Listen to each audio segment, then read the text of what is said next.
Hello and welcome to another Thursday interview here on Viking.TV. Now, here's a question. How do you go to another planet without actually training as an astronaut and leaving this one? You go to Antarctica. Well, I think that's probably what my next guest would tell us, and he has done it. He has given up the traditional life, in his case of a lawyer, to go to some of the farthest and most hostile environments on Earth and get this, to count penguins. Have a look.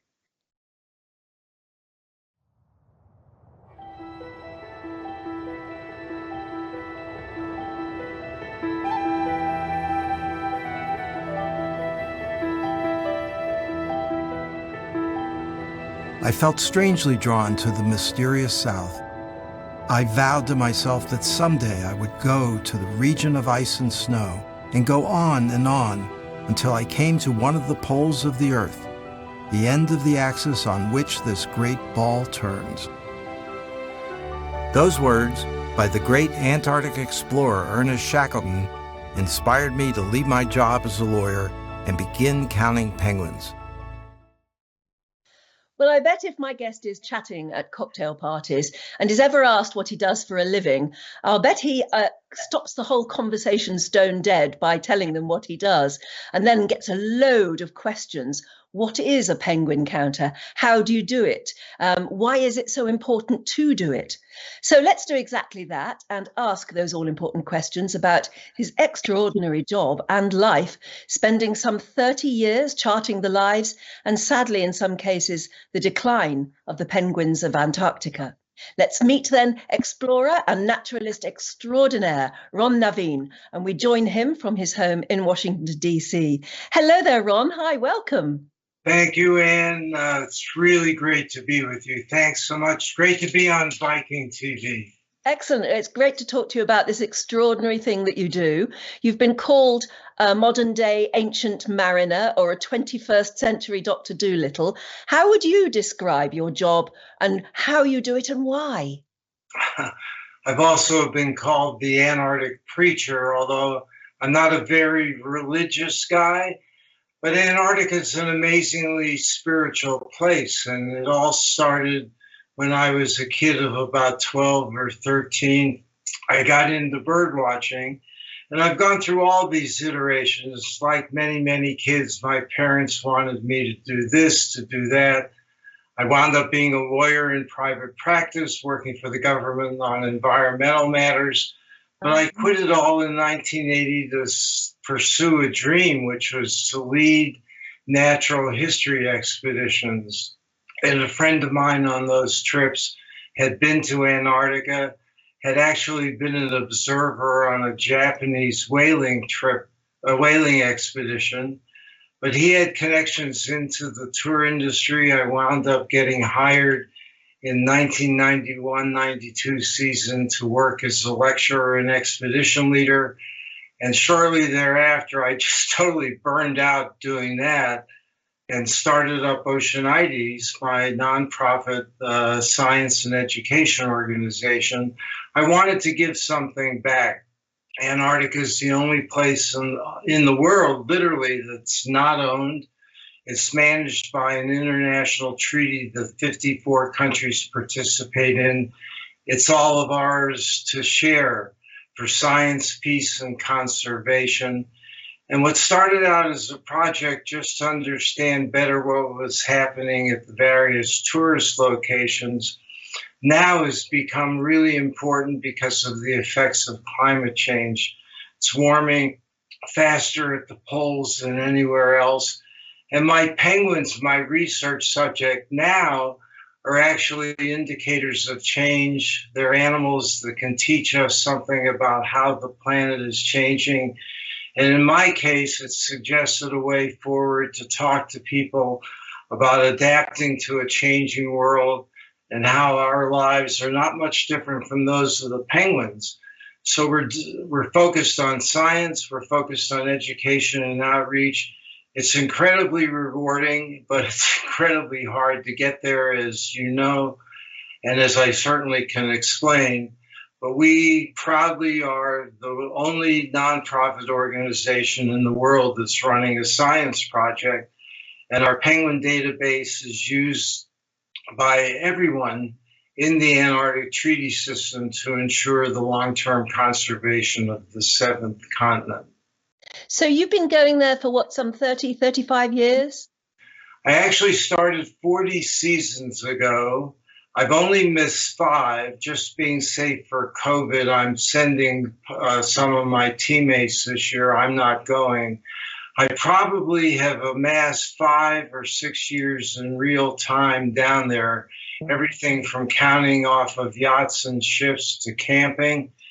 We're now starting to integrate new technologies into our work, like satellite photography and drone video photography. But amazingly so, the work goes on and on. And I keep getting asked all the time, why do you keep going back? And all those folks who are going to be going on Viking ships south are going to have an amazing time. This place is like going back to when things were created, I guess, if that's what happened. The air is pristine, the wind is blowing, there's no airplane noise in the sky, no radio or TV, no politicians. It's just you and your beating heart and the penguins in front of you, and it's quite an amazing experience. It's the only place I think that I've been to that truly deserves the moniker awesome. It's truly awesome. Makes me feel humble, and everybody that goes there feels differently about their relationship to the planet. It's inevitable that that will happen. When you describe it like that, it's amazing when you think of it that we live in a world now where some millionaires are paying an absolute fortune to just experience a few seconds in orbit, in space. And yet, as you just described, there is a part of the world that is still largely undiscovered, and where we are just beginning to, hopefully, very responsibly explore. And it's still on our own planet. You don't have to go up in space, do you? No, you absolutely don't. I mean, one of the crazy questions, wonderful questions, actually, I get all the time, and especially from school kids when I do webinars with them. They want to have a penguin at home, which of course is highly illegal, but they probably wouldn't want to have a penguin. And then they get disappointed if their local zoo doesn't have penguins. What I like to talk about is that Antarctica teaches us that our wild places and our wild animals are really, really special. At some point in everyone's life, hopefully they'll get a chance to go to Antarctica, but there are special wild places and wild animals in our own backyards that we can love and cherish. And that's a way forward to really caring about our planet and its future. That's what happened to me when I was a kid. I got into watching birds, and it's molded my life. My view is that no matter what age you are, get out and get to know the backyard, your backyard animals, the woods nearby, the birds and mammals that are there. And you're going to come up with this very similar appreciation for the specialness of the planet. Well, let's have a look at the specialness of Antarctica itself. And I think one of the first visuals we've got is of the map of Antarctica. When you look at it, when you know about it, how big is it? And is it all the same, or are different parts of it very different? Parts of it are different. In the upper left-hand corner is the so-called banana belt of the Antarctic Peninsula, which is where I do my work and my team does its work. The rest of the continent is immense to the south and the southeast. Antarctica is the size of the United States and Mexico combined, about 5.4 million square miles. It's 97% covered by ice, which reaches a thickness of 2 to 3 miles, and is melting. When I first started working in Antarctica 40 years ago, I used to say it was 98.4% covered by ice, but it's shrinking away. There have been recent news reports, actually, of the disintegrating Thwaites Glacier just to the south of where I work in the peninsula, which is raising all kinds of global concerns about sea level rise. Antarctica, like I said, is just a truly awesome, amazing, huge place, most of which has never been set foot upon by us humans. And again, this feeling of humility that comes over all of us who visit or work there.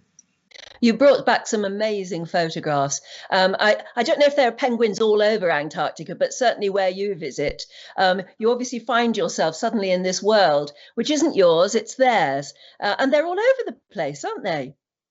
They certainly are. They tend to settle around the edges of Antarctica. There are no penguins, of course, at the South Pole. And the Antarctic Peninsula, where I work, is where the richest density of penguins seems to be. There are 5 species breeding in Antarctica of the 18 species worldwide. They're the emperor, the macaroni, and then the 3 that I study most regularly, the Adelie, chinstrap, and gentoo. But yes, you immediately get to Antarctica and you're thrust into these penguin colonies. And the noise is quite unbelievable. If you're in a colony of chinstrap penguins, you might very quickly remind yourself, oh, I should have brought those earplugs. The noise is outstandingly loud and ear-shattering. It's an experience you won't forget.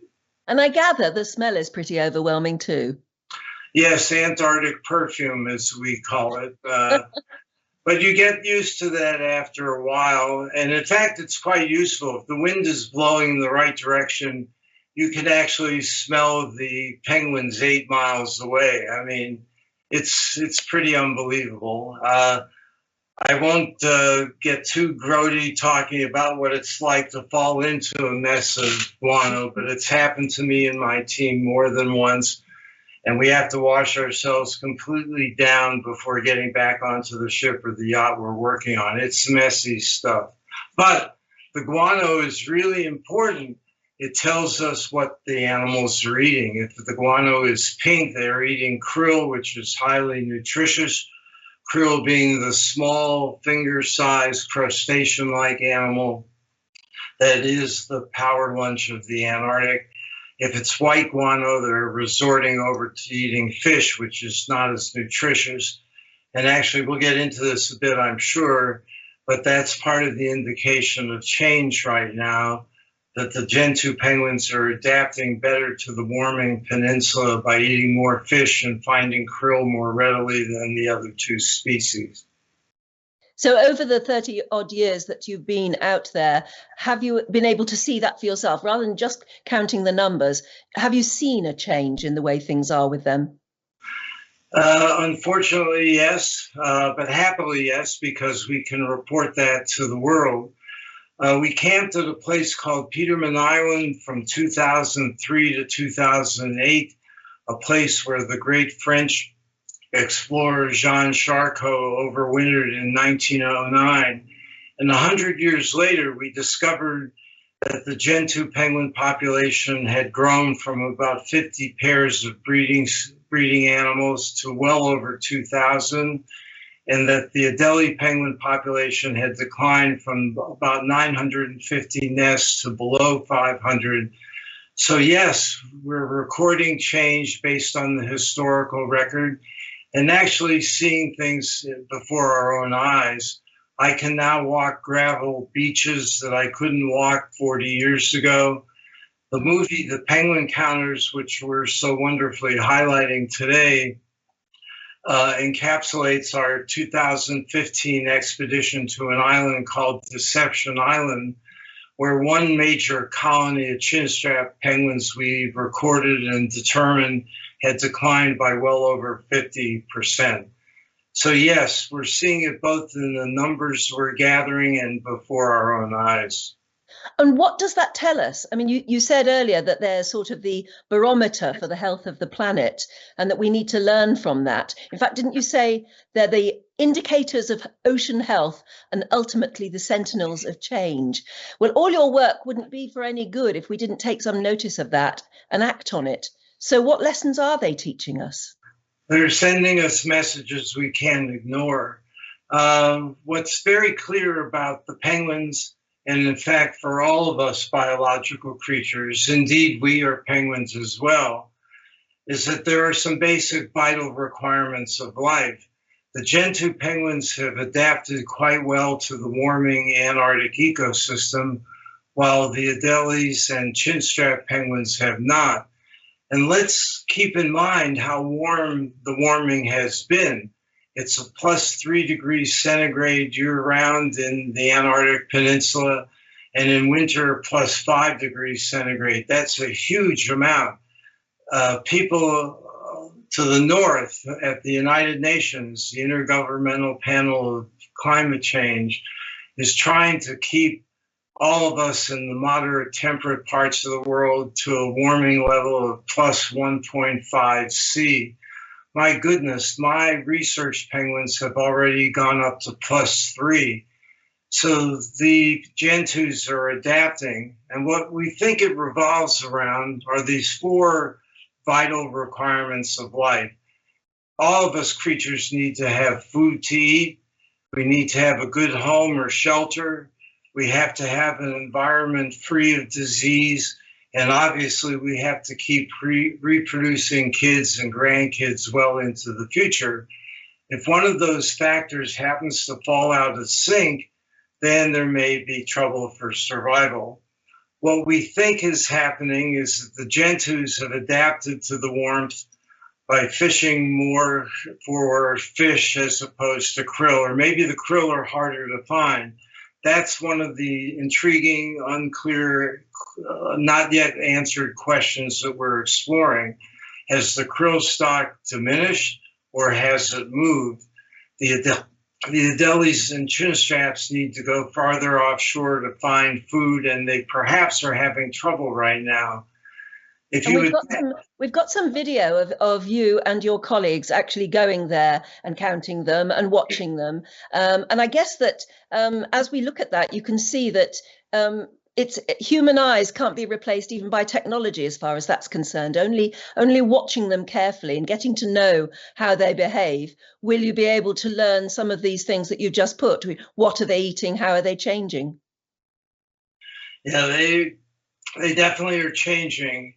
I mean, what's interesting when you apply these 4 vitals to the human situation right now during the COVID pandemic, that one aspect, that one vital, your healthy environment, comes into question and may propel us to all kinds of action.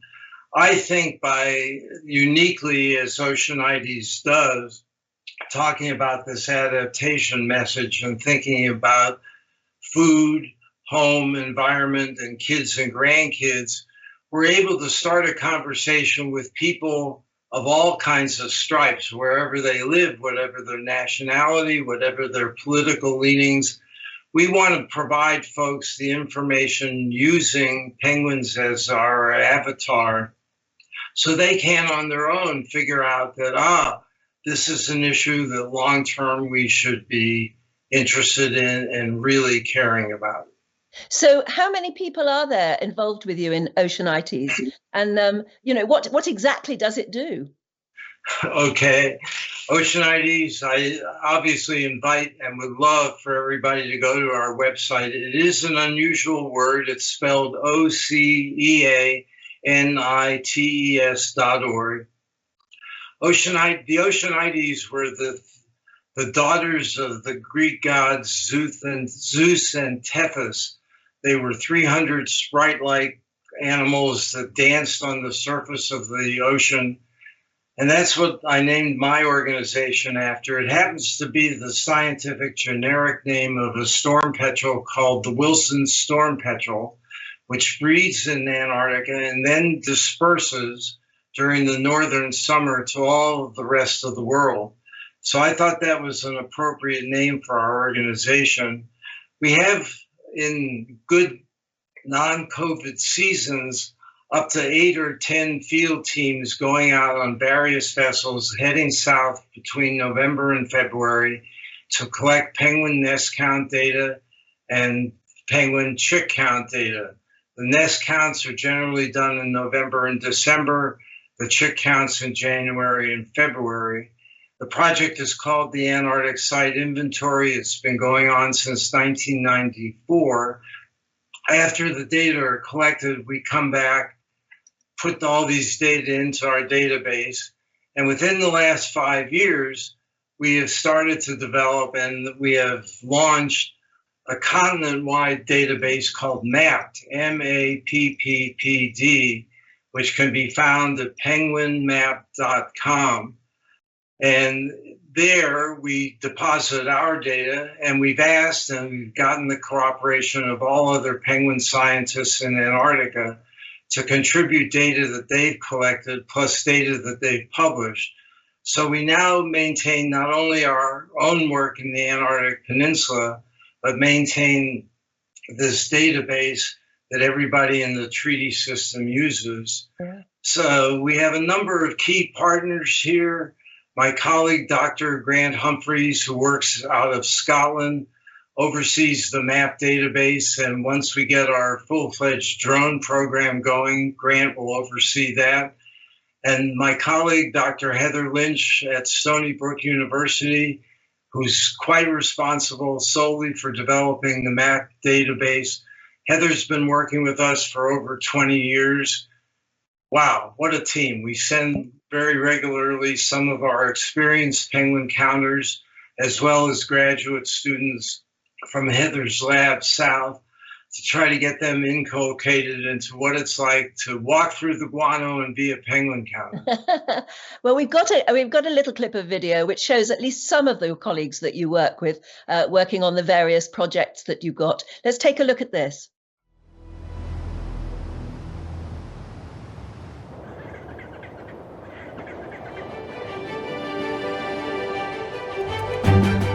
A good penguin counter has to be certainly serious. You need to be dedicated. You have to admit some defeat. And you got to keep practicing, practicing, practicing. My team. Well, I got my Clint Eastwood, that's Steve. Not as tall as Clint, and he doesn't carry as much weaponry as Clint.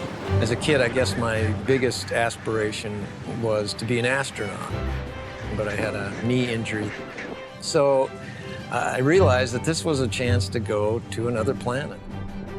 The light's different. All the species down here are unique.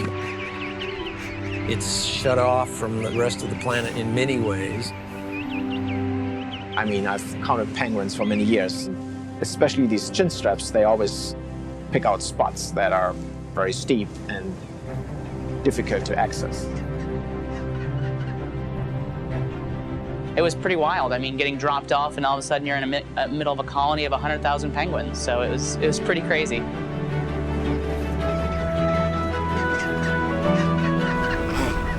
It's awesome. All blubber. All blubber. Paula is our Argentine jewel. She's 5'4" bundle of sass and competence, unlike anybody that I've ever worked with before. It's really cool to be here in the peninsula with Ron. It's the first time that I can travel with him. And it's very important for me because I'm learning a lot from him. Well, you all seem very intrepid and very dedicated. Tell me about the Antarctica Traveller's Code and your role in setting out guidelines for visitors to Antarctica. What are the key principles? What have you learned? And what do you pass on to us? Right. I'm very proud that Oceanites is responsible for pushing the Antarctic Treaty System in a really wonderful direction.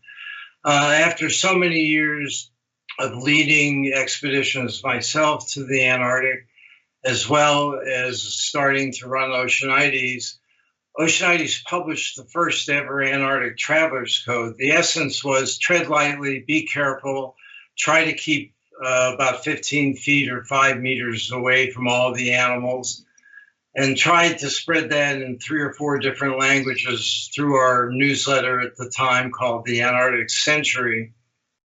This was picked up by the Antarctic Treaty Parties, and shortly thereafter, they adopted their own Antarctic visitor guidelines, which have remained in place ever since. It's gotten much more complicated with the increase in the number of tour ships. There are various guidelines now the treaty parties on their own have developed regarding the number of tourists and tour ships. But one other thing that Oceanites did, the whole point of our project, as I mentioned, was to begin to understand better what's happening at the various tourist locations. And after a while, we were tasked by the British government to develop a set of site-specific guidelines for each of the different tourist locations. And now there are, I think it's in the 60s, approaching the 70s number of site guidelines that the treaty parties have developed on a site-by-site basis that are very specific guidance as to how to land at a specific site, how to walk, where to go, what to see. We started all of that, and I'm very excited that we did that. It really pushed the treaty system in the right direction. And again, this Antarctic Treaty is an amazing document. I think I mentioned that it binds 54 countries around the world into conserving Antarctica forever. Nobody owns it. It's an amazing document. It's 3 pages long, about 14 paragraphs, something that I really doubt could be negotiated in 2022. The Antarctic Treaty reads like John Lennon's song, Imagine. Imagine a sisterhood and brotherhood of humankind working together for peace, science, and conservation. And that's another draw for me to Antarctica. I think you asked earlier what penguins can teach us. Penguins do teach us humility. The Antarctic Treaty teaches us that human beings really have a better side and can work together for the betterment of the planet, certainly for the betterment of Antarctica. Okay, next question is, how, obviously there are going to be expedition ships, tourist ships, more and more over the years. And humans very naturally are going to go and want to see parts of Antarctica. But when you are doing your research at the moment, and when you've been doing it 35 years ago, how do you get to where you want to go?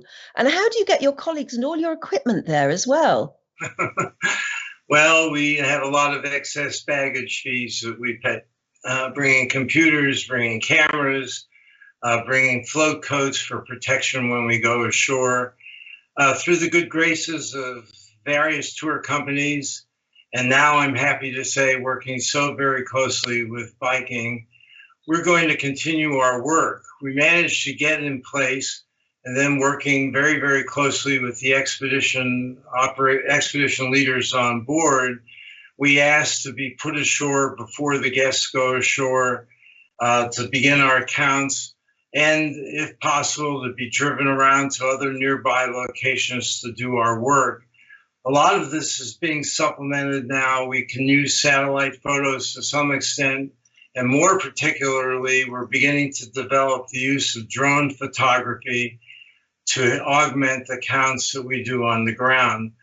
One question I get asked all the time is, won't the drone photographs and the satellite photographs make me, the penguin counter, obsolete? Well, I'm not quite ready to be obsolete and put on the shelf. We still need on-the-ground counts to verify whether all the nests truly are sitting occupied and with eggs. We need to also sort better those colonies where there's a mixture of, say, Adelie and Gentoo penguins together in one group. That can't be easily ascertained from a drone or a satellite photo. So there's still a need to get down on the ships. We have used expedition ships. We have very regularly used government vessels. Even there was a time we were relying on being on board the Royal Navy ships that are sent south every year by the British government. Now we're working closely with the Foreign Office of the UK government to secure drone footage. And we've, on occasion, used yachts to get to far-flung reaches of the peninsula that the tour ships don't visit. Wasn't there even a time when you did hitch a ride aboard one of those ships, like you said, a merchant ship or a Navy ship, and you actually managed to meet up with some of the family, descendants of Shackleton, the explorer who so inspired you from a child. Right. The movie The Penguin Counters recounts that actual voyage. We happened to be on a vessel that was taking the family of Frank Wild, who was Shackleton's number 2, to South Georgia Island, where Frank Wild's ashes were going to be buried alongside those of the boss, Ernest Shackleton. And that reminds me that I haven't said enough about the fact that when you're standing there, as all of Viking's guests are going to be standing there just taking in this awesome place, you're getting in close touch with very recent and very amazing history. From Ernest Shackleton getting stranded in the Antarctic to Jean Charcot exploring the Adelie and Gentoo penguins at Petermann Island. There's a lot of history that's only a century or a century and 20 years old. Antarctica has it all, from science to history to the environment to conservation and to this humility I keep talking about that all of us undoubtedly and necessarily will gain from visiting the seventh continent. Yeah, and as you said, I think Viking visitors will be lucky enough to be absolutely drenched in that history before they actually set foot out onto the ice, I think, because there'll be resident historians on board. As you said, the history is as exciting, or certainly makes where you're going more exciting to know the humans who have been there before you, and many of whom have lost their lives just trying to explore the place. But can we get down to the penguins? Because, I mean, I don't know why we love penguins so much. Is it because they look a little bit human? They walk a bit like humans. We find them funny. We find them amazing to look at. We admire or are shocked by their lifestyles, which just seem to be so all about survival in the most awful conditions. But to you, I know, because you've got to know them and the different characteristics of the different breeds, they have very real personality. The Adelie, first of all, you're telling us about. What sort of penguin is that? Well, the Adelie penguin looks like he's wearing a tuxedo. And I totally agree with you. They remind us of ourselves. Little bit chubby, waddling around, and in the case of the Adelie penguin, wearing a little tuxedo. That's the prototypical. The Adelies are the prototypical black and white penguin. They roll the whites of their eyes at you. When you get on the beach and the Adelies see you coming, they will charge right up to you and make a lot of noise. I love working with them. But you got to be careful working with penguins. You got to have some glasses on. You got to be wearing good pants that can withstand the Adelie penguin biting through potentially and causing a little blood to flow. They really are vigorous at defending their nests. All of them are, but the Adelies have quite a distinct personality. The rolling of the white eyes and the charging right at you and trying to grab a piece of you, trying to tell you to get the heck out. I want to stay here and not be bothered. What about the chin straps? The chin straps, well, I'm so fond of chin straps. They were the first penguin that I met in the Antarctic. And very typically, like the Adelie, they ran up and started, but at a much higher, louder decibel level. Working with chin strap penguins is quite shattering for one's ears. I haven't been bitten by as many chin straps as I have the Adelies, but they are the smallest of the 3 penguins we study. Keep in mind that these 3, the Adelie, chin strap, and Gentoo, if you're standing up, they're about the size, they come up to about your kneecap. The Gentoo would be the tallest, the Adelie in the middle, and the chin strap the smallest of the 3. Chin straps weigh in at about 9 pounds, Gentoo's up to 13 or 14. And of course, the chin straps there have got that very, very telltale chin strap, of course. Very distinct ring around very distinct. Yeah. And then the Gentoo. And I think, wouldn't you say that these are the most friendly? Yes, the gentle Gentoo penguins. They were the ones that I got to know best when we camped. Our team camped at Petermann Island from 2003 to 2008. I would zip open my little pup tent in the morning and find a gentoo penguin peering in. We'd have a warm day where the wind wasn't blowing too badly, and we'd be cooking outside on our little portable grill, and the gentoos would come over and stand next to us and just kind of watch what we were cooking. And my favorite gentoo experience was on a late February day at a place called Barrientos Island, where I was feeling pretty despondent. It was my last day in the Antarctic for that season. I kind of sat down on the gravel beach, extended my legs, and all of a sudden saw this juvenile young gentoo penguin walking over toward me. And, you know, we humans are supposed to stay, you know, few meters, 15 feet away, but the penguins have no rules. There are no guidelines for them. And this young penguin hopped into my lap, turned itself around, and started rocking back and forth. Oh, man, I thought I was in heaven. It was one of the most fabulous moments. And it's why I tell everybody who's going to Antarctica, and all you Viking guests who are going, sit down on the beach, take it in, breathe the fresh air, and hopefully you too will have a penguin come sit in your lap. It's special, really special. And it's a wonderful thing that obviously the populations of Antarctica have not learned to be afraid of humans. Do you think that moment will ever come, or can we preserve that wonderful interaction, I suppose, or at least a respect, a mutual respect that us and penguins can have? I think as long as the mutual respect is there, things will stay the same. In addition to recommending the guests just kind of sit down, I mean, obviously we're 5-6 feet tall. The penguins are not that tall. Anything that's very, very large is going to freak them out. So if you could just kind of sit down on your backside or on your knees and just watch them, they're going to settle down and show you their whole manner of life. They will show you the displays back and forth during the early breeding season. You will see the eggs being incubated by both parents. You will see the chicks being fed by both parents. You'll get to see the stone nests that they put together to keep the eggs protected.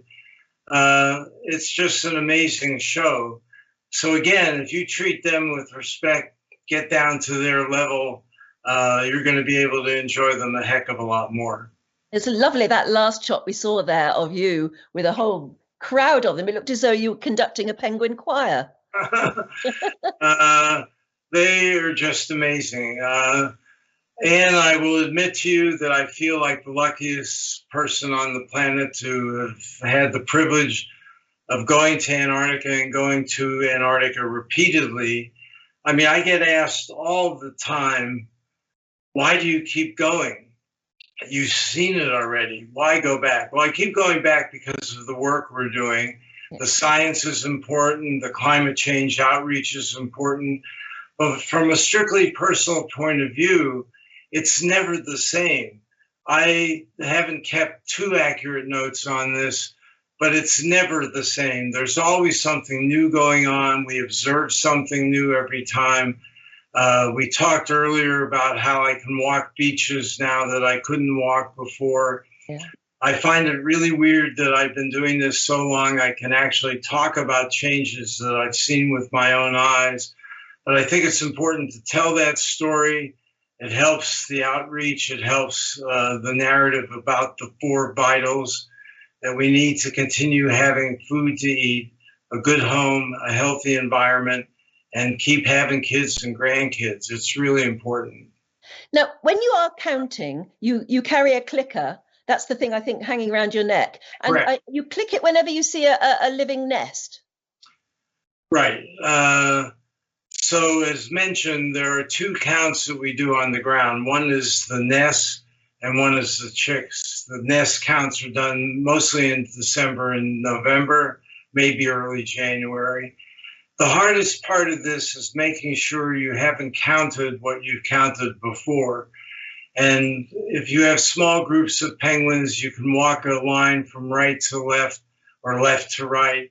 and with your hand up in front of you or the clicker in front of you, you can keep track of what you've counted on one side and what hasn't been counted to the other. You record that in your notebook, come back, enter the data into the computer. It gets much harder when the groups of penguins get to be 50, 60, 70. Then it might take, you need to get 3 counts that are within 5% of one another. I've gotten really good at this. I can do up to a couple of hundred nests and get it within the required percentage just by being careful.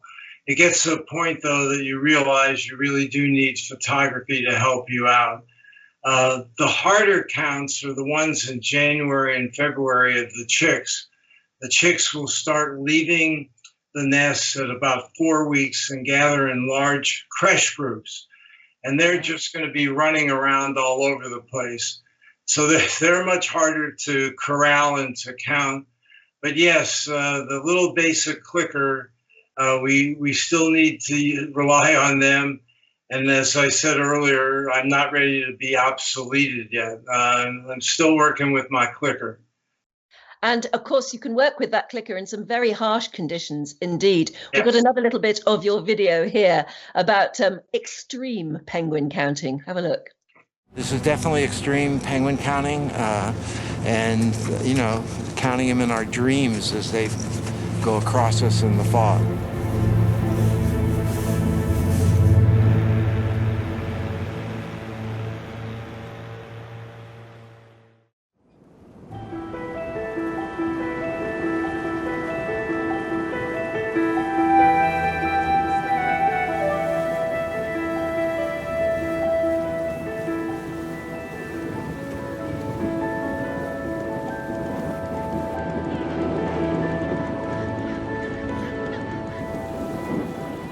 We're checking out this colony on the southwest side of Deception. Steve saw it from the high ridge today. So I've just done some documentary photographs. We have some estimates, couple thousand birds, give or take. Not gonna be able to get in and count them, but we can get a reasonable estimate both from blowing up the photograph, and we'll try to get some satellite photos at some point also. There's any number of ways of estimating penguins. Estimate how many nests you see in one little patch, and then count the number of patches. Steve and I have done that on a couple of islands.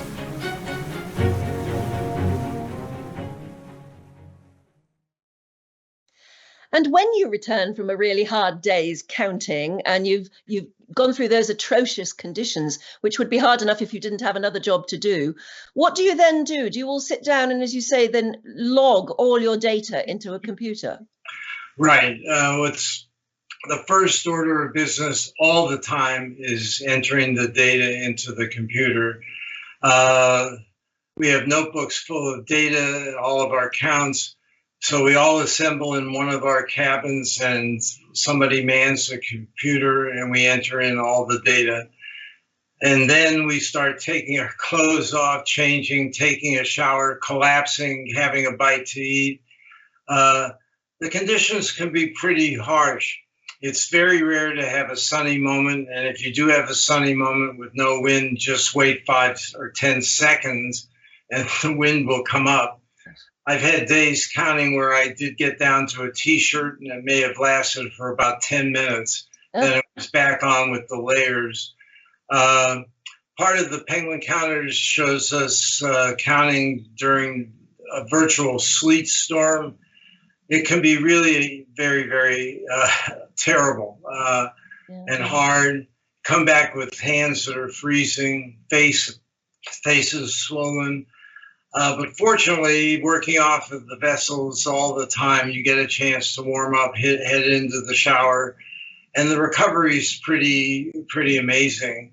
One thing that also happens is comparing this year's counts, for example, to what's happened before.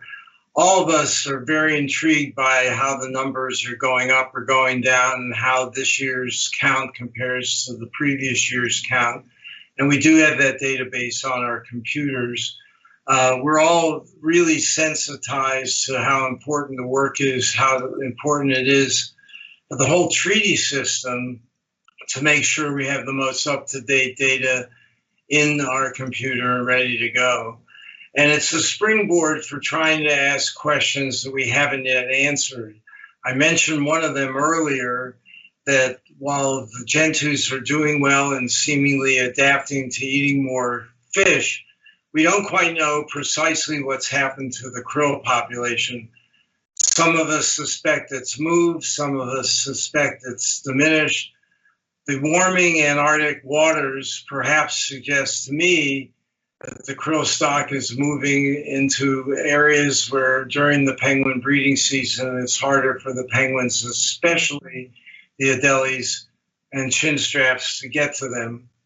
We don't know totally the picture yet, but that's why we keep doing the work. The more and more data we have, the better the analyses will be moving forward. Yes, I guess it's watching the krill population will be, it could be a game changer. I think we've got another clip from your video there of what it is like when you get in from a hard day's penguin counting and doing the math, basically, at the end of the day. Let's have a look.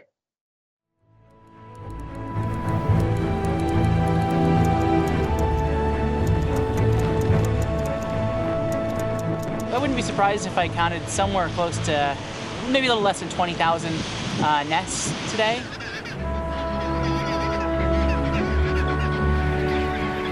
Steve and I were doing this like huge dense colonies. I think it was hard to see much progress. We spent 9 hours clicking away, and we actually got it all done.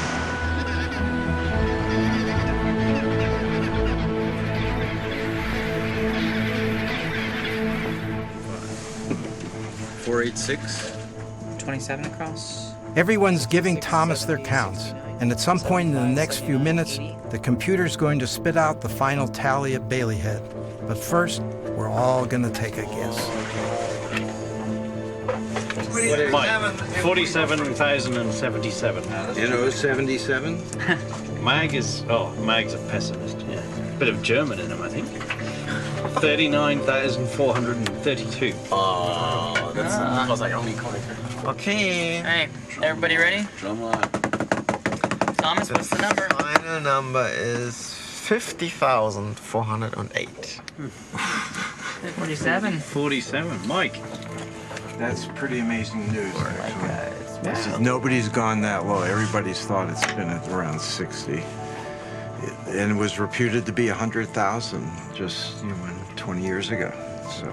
But this is affirmation that this place down here is changing in a really radical way. Are the chinstraps going to adapt? How are they going to adapt? The story's still out. The question's not answered yet.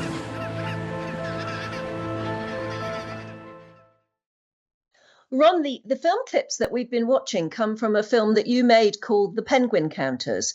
And you basically did have a film crew following you around for a long time. What was that like? It was a rewarding and wonderful experience. The filmmakers, Peter and Harriet Getzels, are extraordinary. I've known Peter and Harriet for a long time, and we've been talking up the idea of their getting south to film my work. And it finally came to pass. As mentioned, this was the trip that did all the seminal work about the chinstrap penguin decline. But the arrangements were very complicated. We had to hire the yacht. Peter and Harriet had to figure out how much equipment to bring and get it to Argentina safely to get onto the ship and then transfer it to the yacht. We had to do retakes here and there of some of the sequences, but basically they were pretty amazing filmmakers. They were not in our way of our work. The four of us on the team basically went about our business in all its glory and all its difficulty. And the film crew just followed us around and didn't get in our way. It was really a good chance also for the four of us, and the people who watch the film will get to see all four of us talk about various aspects of the work and what it all means, and at times how difficult it is. The yacht was a great yacht to work with. The captain was fabulous. Crew was great. We ate well and were kept safe, most importantly. Antarctica is a place, if you're not careful, it's going to kill you. You might fall into a crevasse, fall into the water. There might be a rock slide, or maybe you'll be attacked by a whole bunch of penguins, but who knows? Never thought of that before. But the movie called The Penguin Countess is has been very highly acclaimed, and if anyone could see it, they would absolutely love it. It's very entertaining. It's also, of course, incredibly educational. And I know that you believe very strongly in this. Obviously, it's no good doing the work you do unless you can educate the next generation to help conserve the planet, particularly to help conserve the penguins and their world. And you're very interested in that. You've written your own book, Waiting to Fly, and I gather you're writing ebooks that are deliberately aimed at a much younger audience. That's correct. In addition to trying to do as many webinars with school kids as I possibly can, within the last year, we produced a series of ebooks for children. One is called Ron Counts Penguins, Ron Camps with Penguins, and the third one is Ron's Power Lunch about krill. All are available for free download on the Oceanites website. Again, OCEANITES.org.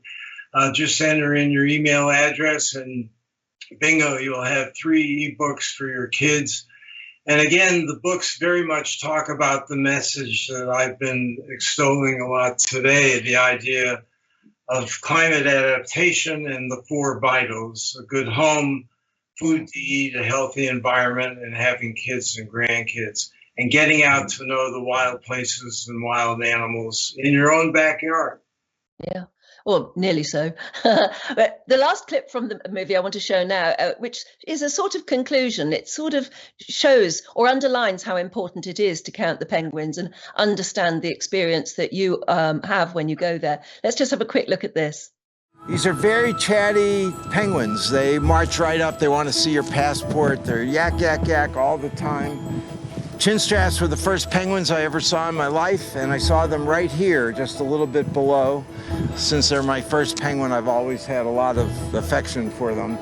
They're loud, cantankerous, noisy, and they just pick these amazing places to breed. Bailey Head on the other side of the island, entrance point right here. Here's a bird showing its egg. They're pretty secure. They're down in little crevices, have some stones that they've gathered to keep themselves huddled in and keep the eggs warm. This is typical chinstrap country, rocky, craggy, alpinist kind of landscapes.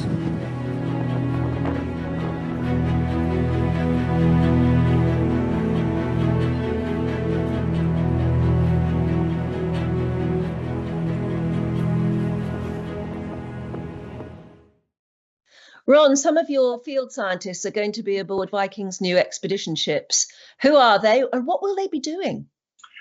They are Noah Stryker and Kate Blackwell, who will be carrying out our project, hopefully getting a few end-of-season nest counts, but mostly chick counts, and working with the Viking staff to set us up for future seasons. We're looking forward to working with the company in future years, not only doing our counts on the ground, doing some drone photography, but also doing hopefully some hands-on work, some blood sampling to understand the genetic spread of Gentoo penguins throughout the peninsula, and also doing some guano sampling, which gets to the issue of what these guys are eating. Are they eating fish or krill?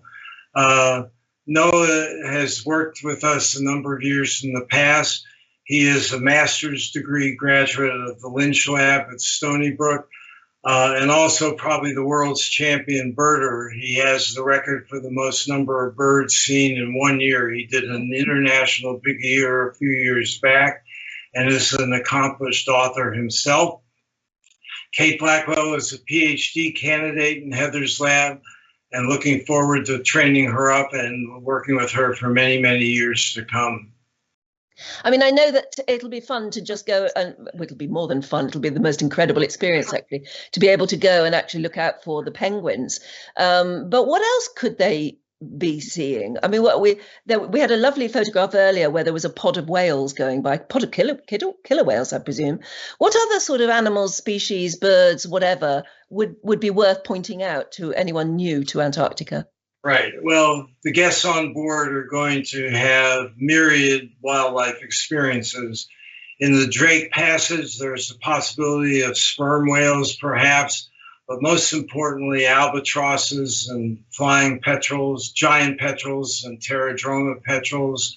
Once you get to Antarctica, at the time of year of the November to February time of year is when there's a concentration of humpback whales that have migrated into the peninsula to eat fine krill. So there will be theoretically and hopefully myriad experiences with breaching and cavorting humpback whales. There are pods of killer whales around. There are Weddell seals, crab-eater seals on ice, a few fur seals in the peninsula building up as you get closer to February. There may even be the experience of watching a crab-eater seal fast asleep on an ice floe and a pod of killer whales coming around and trying to tip the ice floe to eat the seal. It's amazing. On land, there are birds called skuas that look like brown seagulls. They'll be trying at the right time, at the time of the breeding season of the penguins, to steal the eggs or small chicks. There are leopard seals that'll come by in January and February trying to eat the penguins as they're heading in and out of the water, as the parents are trying to feed the chicks and the chicks are heading to sea on their own. So a potpourri of seabirds and seals and whales, lots of wildlife. And in that awesome environment. I mean, who needs to go into space? It sounds absolutely astonishing. When are you going to go next? I'm signed up hopefully for next November, December, watching myself through the COVID pandemic. But I'm really itching to go back. All this talk today, and has got me raring to go. I wish I could fly there tomorrow. But I'll be back next season on board and counting away with my clicker and keeping the work going. Well, thank goodness that you do all that work. It's amazing. Please give our highest respects and love to everybody at Oceanites. Is that did I say it right? Oceanites. Oceanites. Sorry, Oceanites. Absolutely. And it's lovely to hear the background for that. But we'll let you go. But thank you so much for telling me more about penguins than I never knew. But I would love to go now, because at least I'd be able to get my binoculars out and tell a chin strap from a Gen 2, I think, just about. Excellent. Thank you, Anne. Thank you. Thank you so much for telling us all about your extraordinary work. It's absolutely brilliant. Thank you very, very much indeed, Ron. My best to all of you. Thanks so much. Bye-bye. Bye. Well, isn't that fantastic? Can you tell a chin strap from a Gen 2 now? I hope I can. Now, next week on Viking TV, it's going to be Scotland Week. And my guests are going to be cousins Flora and Edward Tennant, who are going to be discussing their family history, their country estate, and the role the next generation are playing in maintaining Scottish heritage and traditions. So until I see you again next Thursday, please stay safe and well. Have a great week, won't you? Bye-bye.